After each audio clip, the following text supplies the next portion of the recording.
লবণে পানি এবং কুয়াশায় পিচ্ছিল হয়ে দুর্ঘটনার ঝুঁকিতে রয়েছে চট্টগ্রাম-কক্সবাজার মহাসড়ক। শীতের ঘন কুয়াশা এবং কক্সবাজারের বিভিন্ন স্থান থেকে আসা লবণবাহী ট্রাক থেকে পড়া লবণের পানি মিশ্রিত হয়ে পিচ্ছিল হয়ে পড়ে চট্টগ্রাম-কক্সবাজারের মহাসড়ক। ফলে বিপজ্জনক এই মহাসড়কে প্রতিদিন ঘটছে দুর্ঘটনা। নিয়ম থাকলেও পণ্যবাহী ট্রাকে মোটা ত্রিপল ব্যবহার করা হচ্ছে না। চট্টগ্রাম থেকে সাইফুল মাহমুদের তথ্য ছবিতে জানাচ্ছেন ইমরুল কায়েস। শুষ্ক মৌসুমে টেকনাফের শাহপরীর দ্বীপ, মহেশখালী, কুতুবদিয়া, চকরিয়া সহ বিভিন্ন এলাকায় লবণ উৎপাদনের ধুম পড়ে। এই লবণ নৌপথ ও স্থলপথে নেওয়া হয় পরিশোধনাগারে। নৌপথে পরিবহন খরচ বেশি হওয়ায় সড়ক পথে ট্রাক ও কাভার্ড ভ্যানে করে চলে লবণ পরিবহন। প্রতিদিন লবণবাহী ট্রাক থেকে পানি পড়ে মহাসড়ক পিচ্ছিল হয়ে যায়। ফলে সামান্য ব্রেক কষলেই ঘটে দুর্ঘটনা। পরিবহন শ্রমিকরা জানায়, প্রতিরাতে এই সড়কে প্রায় অর্ধশত লবণবাহী ট্রাক চলাচল করে। প্রতিদিন কোথাও না কোথাও সড়ক দুর্ঘটনা ঘটে, হয় প্রাণহানি। আবার অনেকে আহত হয়ে পঙ্গুত্ব বরণ করছে। বেশি ঝুঁকিতে মোটরসাইকেল চলাচলে। রাস্তায় যে এরকম সমস্যা, এই যে পিছলা করে ফেলে রাস্তাটা, গাড়ি চালানো খুব কঠিন।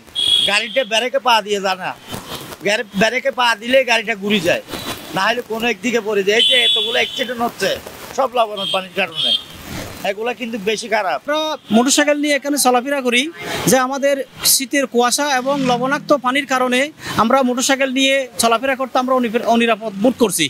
আমরা এটা নিয়ে খুব মাঝে মধ্যে খুব বিভ্রান্তিতে পড়ে যাই।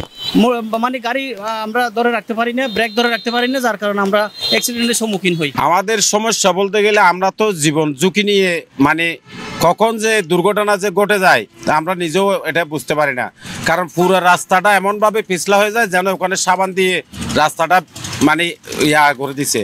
কিন্তু এই মোটরসাইকেল, এই যে আমাদের প্রাইভেট গাড়িগুলো ব্রেক করলে গাড়ি ব্রেক হয় না, একমাত্র কারণ হচ্ছে লবণবাহী এই যে ট্রাক লবণ বহন করে, ওখান থেকে পানি পড়ে রাস্তাটা পুরো ভিজে যায়। আর গাড়িতে ব্রেক করলে আর ব্রেক হয় না। প্রায় 8 থেকে 10 বছরের এই রুট আমাদের অভিজ্ঞতা আছে, আমরা চালাতে পারি। যারা নতুন আসে এদের জন্য একদম রিস্ক এই রাস্তাটা। 2 লাইনের পিছের মহাসড়কে আমাদের গাড়ি চালাতে অনেক কষ্ট হয়, আমরা এর প্রতিকার চাই। শীত মৌসুমে চট্টগ্রাম কক্সবাজার মহাসড়কে দুর্ঘটনা লেগেই থাকে। এই মহাসড়কের যান চলাচল বৃদ্ধি পায় শীত মৌসুমে। এই মহাসড়কের অবস্থান না জানার কারণে লবণের পানি অতিরিক্ত পরিমাণ নিশ্চিত হওয়ার কারণে গাড়ি থেকে যান চলাচল বৃদ্ধি পাওয়ায় অতিরিক্ত পরিমাণে সড়ক দুর্ঘটনার শিকার হচ্ছে সাধারণ যাত্রীগণ। সড়কে লবণ পরিবহনে ট্রাকে জিও ট্র্যাক্স বা মোটা ট্রিপল ব্যবহারের নিয়ম থাকলেও তা মানা হচ্ছে না। সমস্যা সমাধানে কর্তৃপক্ষের উদাসীনতাকে দুষছেন নিরাপদ সড়ক চাই সংগঠনের নেতারা। চট্টগ্রাম কক্সবাজার মহাসড়কে অপরিকল্পিতভাবে লবণবাহী ট্রাক চলাচলের ফলে প্রতিনিয়ত রাস্তা পিচ্ছিল হয়ে প্রতিনিয়ত সড়ক দুর্ঘটনা হচ্ছে। এই দুর্ঘটনায় পর্যটক সহ অনেকেই হতাহত হচ্ছে। আমরা সংশ্লিষ্ট কর্তৃপক্ষের কাছে দাবি জানাবো লবণবাহী ট্রাক চলাচলের বিরুদ্ধে ব্যবস্থা নেওয়ার জন্য, এবং সংশ্লিষ্ট কর্তৃপক্ষ এখনো পক্ষের উদাসীনতার কারণে লবণবাহী ট্রাক চলাচলের বিরুদ্ধে এখনো পর্যন্ত যথাযথ ব্যবস্থা নেওয়া হচ্ছে না বলে আমরা মনে করি। এদিকে মহাসড়কে লবণবাহী ট্রাক চলাচল নিয়ে সজাগ হাইওয়ে পুলিশ।